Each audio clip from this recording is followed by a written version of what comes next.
In this episode of Quakers Today, we ask, what are some unexpected ways you find yourself drawn to repair? Writer and speaker Brian McLaren talks about his new book, Life After Doom, Wisdom and Courage for a World Falling Apart. Alicia Mendonca-Richards shares how Quakers can rethink the economy. Joann Neuroth reveals how Quaker meetings can use money to align with their values. In a world that's fueled by money, you will learn how to challenge the scarcity mentality and take control of spending. Joann's insights about carefully managing resources may just enlighten you about your own personal finances. I'm Peterson Toscano. And I'm Miche McCall. This is Season 4, Episode 2 of the Quakers Today podcast, a project of the Friends Publishing Corporation. This season of Quakers Today is sponsored by Friends Fiduciary and American Friends Service Committee. As a wise Swedish philosopher once said, money, money, money must be funny in the rich man's world. Oh, wait, that's an ABBA song. But it's true. Money is definitely a funny thing, especially in our society where so much money is earned through exploiting others. Yeah. Wow, I never thought about ABBA as being a particularly deep band, but you're right. That song does get at the heart of something. Money, it can bring us security, but it can also cause a lot of harm. It can open doors, but money can also build walls and make it a rich man's world. And talking about money in a spiritual context, it always feels a little weird to me. It feels, I don't know, like money is worldly and spirituality is not worldly, which I know that's not true. So this song is making me curious, how do Quakers think about money? Yeah, it's easy to see money as a separate sphere, but Quakers are known for their intentional approaches to almost everything. And I sure hope our financial practices are no exception. Well, then let's do this. In my dreams, I have a plan to interview Joann. To answer some of our questions about how Quaker meetings steward our resources, I spoke with Joann Neuroth, a member of Red Cedar Meeting in Lansing, Michigan. Her article, Putting Our Money Where Our Hearts Are, explores how Red Cedar shifted its financial priorities to work towards racial justice. Joann's article appears in the January 2025 issue of Friends Journal. As a predominantly white meeting, we have really stepped away from sort of helplessness. We don't know what it would take to get us to racial justice in some large abstract sense, but we do know specific steps that feel right to all of us to aim toward justice and take some steps. Quaker meetings have long engaged in thoughtful practices around money. Traditionally, these practices revolved around the careful management of resources and serving the needs of the meeting. But today, many Quaker meetings are asking, how can our financial decisions address injustice? Our finance committee was the first to offer a way to use our money in service to our testimonies. The committee members read Mirza Baradaran's The Color of Money, which explores the history of Black financial institutions and the structural reasons that have caused many to fail. The committee members proposed that we move our long-term maintenance fund to Black-owned Liberty Bank in Detroit. The decision to bank with Liberty wasn't just about supporting a specific institution. It was a statement about our broader financial systems. While depositing funds in Black-owned banks can help circulate capital within their communities, Red Cedar didn't see their work stopping there. We were mightily gifted with the opening that has flowered into our second financial witness, annual payments that actually do transfer some wealth from our predominantly white meeting to local people of color as reparations for generations of racialized harm. This one, more than the banking, it's actually costing us. We're taking part of our resources and saying, they aren't ours, they belong there, we're going to give them back where they belong. But it hasn't hurt us yet. Red Cedar didn't come to these payments without wrestling with questions like, what do reparations actually mean? There were years of trying to get people to understand what reparations involved. We haven't been in any really tight financial pinches where we think, ooh, I don't know if we can afford to keep doing this reparations thing, or if that was just kind of a luxury. So we still have bumps, I'm sure, coming. One of Red Cedar's college students had come home for Christmas and observed to her dad that tiny pantries, modeled after tiny free libraries, were beginning to show up around town where people could leave food for others to take what they needed, no questions asked. Why, she asked, couldn't Red Cedar do the same? The tiny pantry started with a few members bringing in extra groceries to their meeting house. But quickly, Red Cedar noticed the level of need in their community. It just kind of grew. And we found out that it takes about $25 to $30 a day to put it in the pantry. And we were doing okay with that. But then we added it up and we realized that $25 to $30 a day of 365 days of the year is $11,000. We said, whoa, if somebody had come to us and said, let's start an $11,000 project to put food out there, we would have said, are you nuts? Our whole budget is $80,000. We don't have an $11,000 more to give to this. One can of soup at a time. It grew until we are, in fact, sustaining $11,000 a year. The tiny pantry turned into a true loaves and fishes story, where a small amount of food miraculously multiplies to feed a large crowd. What I hope these stories inspire people to say is, you do have a lot of learning to do. There's nothing wrong with taking your time to learn. But eventually, it's time to stop learning from others' experience and step into this. Start bumbling your way toward your understanding of truth, even if you make mistakes along the way. We didn't know where we were going with any of these, but by following faithfully sort of the one next step that was apparent to us, we have figured stuff out, and it's possible to do that. Red Cedar Meeting's tiny pantry is a testament to small steps. If you're looking for a one big fix answer, which white supremacy culture teaches us we should all have, like get the right thing and then get behind it and implement it, we are going to feel hand-wringy, but we don't have to. Whether it's how we earn our money or how we spend it, our financial resources have the potential to reflect our deepest values, not just to meet our own needs, but to contribute to the well-being of our communities and the planet. It's about more than just paying the bills. It's about aligning our actions with our beliefs.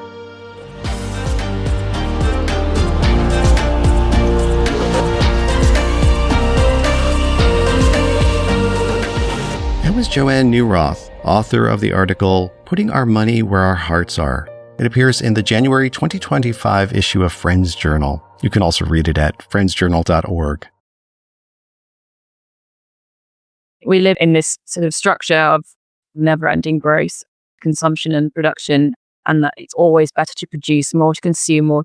Even if, like me, you come from a rich country, you will see the extent to which economics sort of now infiltrates every area of your life. My name is Alicia Mendonca-Richards.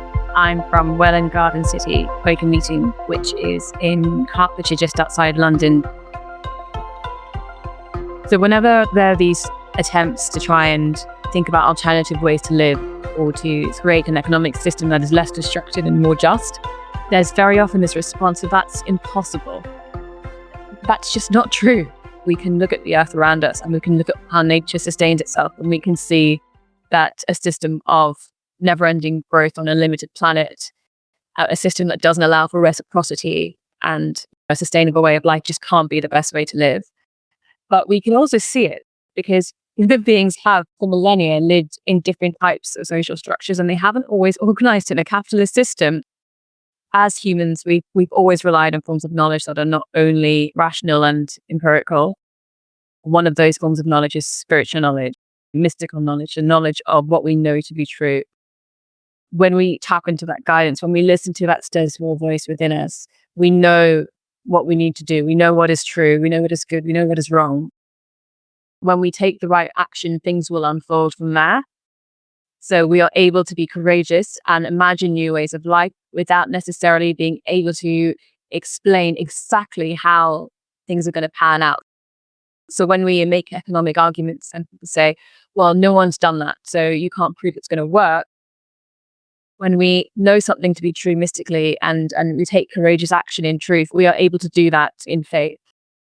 Using mystical knowledge is about really taking the time to tune into your relationship with the truth of the reality in which you live, and then listening to how that guides you in your life and what it teaches you.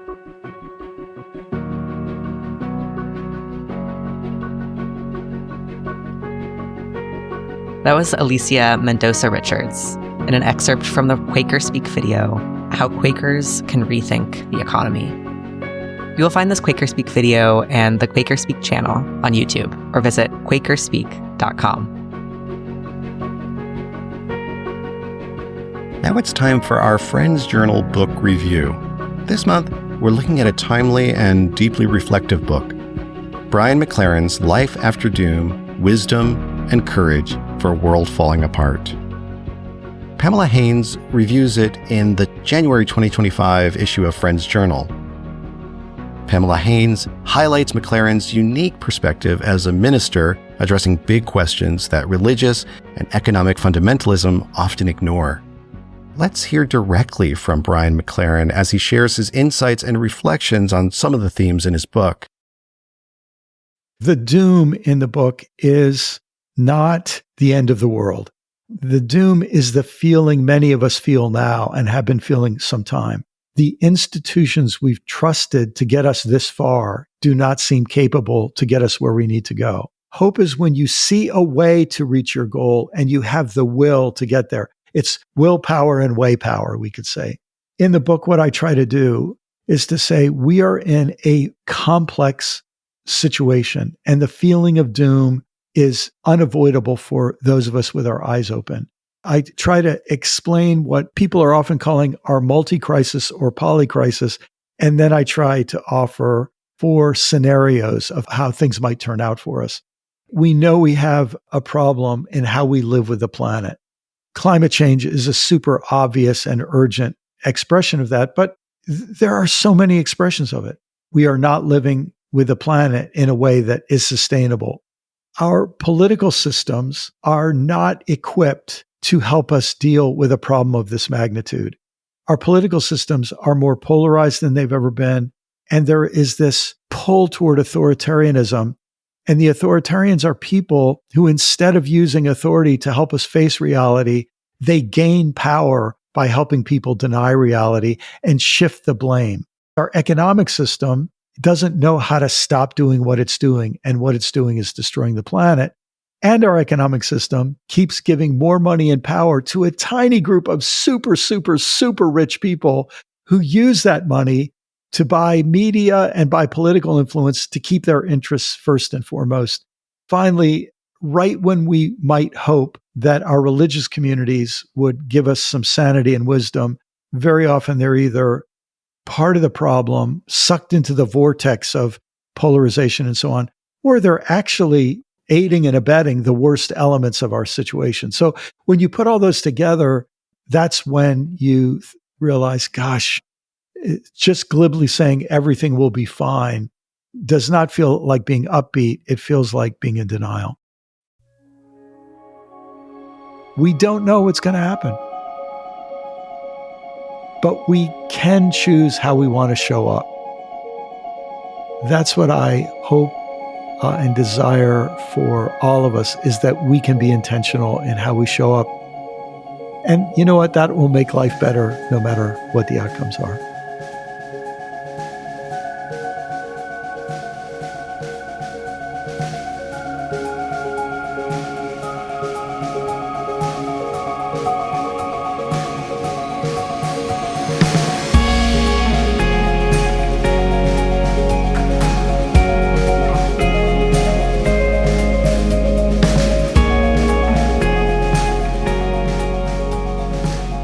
audio comes from Climate Changed. It's a podcast by the BTS Center, and we're grateful to the BTS Center for allowing us to share this with you. You can hear more of Brian McLaren on the BTS Center's podcast, Climate Changed. Visit climatechangedpodcast.org. You can read Pamela Haynes' full review of Brian McLaren's book, Life After Doom, Wisdom and Courage for a World Falling Apart. It appears in the January 2025 issue of Friends Journal, or just visit friendsjournal.org for this review and more. Thank you for joining us for this episode of Quakers Today. Season 4 of Quakers Today is sponsored by American Friends Service Committee. Vulnerable communities on the planet are counting on Quakers and others to take action for a more just, sustainable, and peaceful world. The American Friends Service Committee, or AFSC, works at the forefront of many social change movements to meet urgent humanitarian needs, challenge injustice, and build peace. Find out more about how you can get involved in their programs to protect migrant communities, establish an enduring peace in Palestine, demilitarize police forces around the world, assert the right to food for all, and more at afsc.org. That's afsc.org. This season is also brought to you by Friends Fiduciary. Since 1898, Friends Fiduciary has provided values-aligned investment services for fellow Quaker organizations. Friends Fiduciary consistently achieves strong financial returns while witnessing to Quaker testimonies. They also help individuals support organizations they hold dear through strategies including donor-advised funds, charitable gift annuities, and stock gifts. Learn more about FFC's services at friendsfiduciary.org.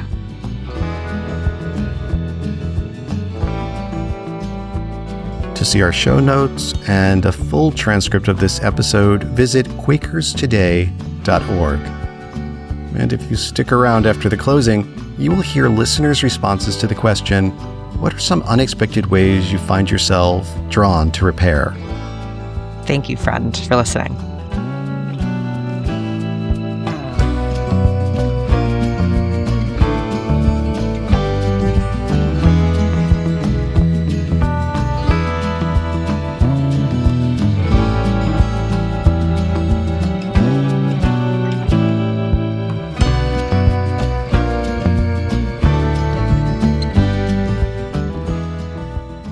In a moment, you will hear listeners' voicemails about some unexpected ways they find themselves drawn to repair.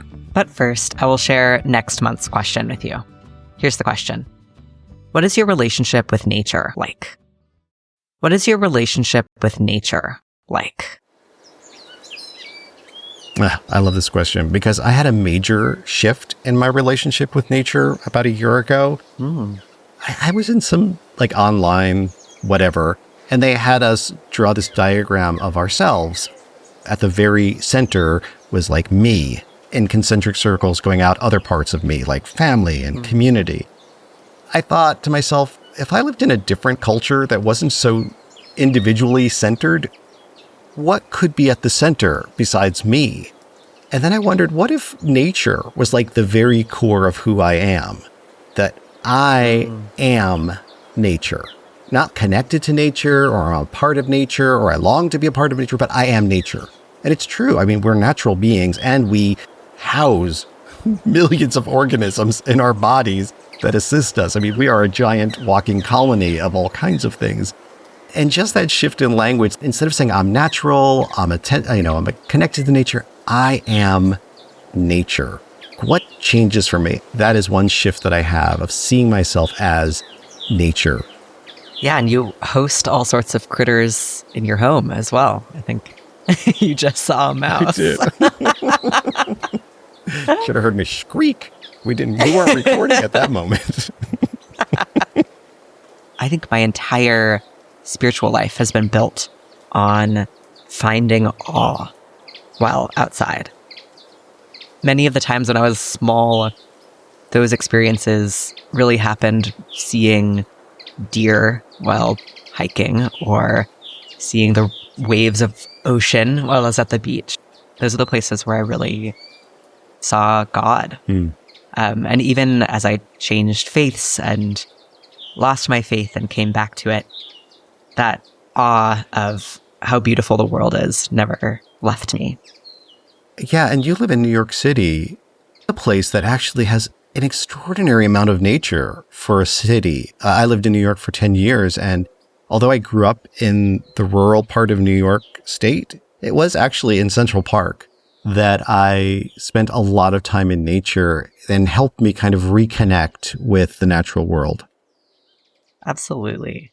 Before I moved here, I thought nature had to be something untouched by humans. So my definition of nature was very specific, even though, as we can learn, most of this planet is not untouched by us. And so coming to New York City and realizing every single part of this city is touched, but there is still that nature here was a really important shift of learning how to be outside. So, listener, what is your relationship with nature like? Leave a voice memo with your name and the town where you live. Just call us at the following number, 317 Quakers. That's 317-782-5377. 317 Quakers. +1 if calling from outside the USA. You can also send an email, podcast@friendsjournal.org, or comment on our social media page. We have all of these contact details in our show notes over at quakerstoday.org. And now we hear your answers to the question, what are some unexpected ways you find yourself drawn to repair? Now, Miche, this time we did not receive a single voicemail answering this question. I don't know, maybe it's intimidating, but you have received a bunch of responses. Yes, Instagram was all the rage this month, and we have a few responses. Before I share them, I did ask Joann this question. When I interviewed her, she was in a rehab facility because she had broken her femur. And this is what she has to say about repair. Well, I have a bodily example of repair going on right now. After I wrote the article, I fell in mid-November and broke a femur, and then an infection happened. And so now we've got to also repair the infection that was caught in the site. I am drawn to how resilient these fragile bodies are. I mean, in one sense, boom, 1 second and my next year is changed. Our bodies are really fragile. But in another sense, they are struggling hard to repair. I'm very grateful for people who can help the body repair. Yeah. Lena wrote, "Nothing brings me more joy than fixing things. I feel like we have such a weird, disconnected relationship with the physical objects in our lives. Like everything is disposable. And fixing things makes me feel like I'm fighting that culture a little bit and caring for something that's cared for me. And I also feel like a badass when I figure out how to fix something." Aaron wrote, "I'm drawn to wanting to fix broken things on the car when I think I can figure out how to do it. Refilling the AC, changing a windshield wiper, etc." Way to go, Aaron. I struggle to just put petrol in the tank. Petrol. Petrol. It's weird that we call it gas, right? Because it's actually a liquid. It's a liquid. It's true. Maggie wrote, "Sustainability and autonomy. I love repair. I love the right to repair." Callie wrote, "I like to try and repair men personally." Good luck.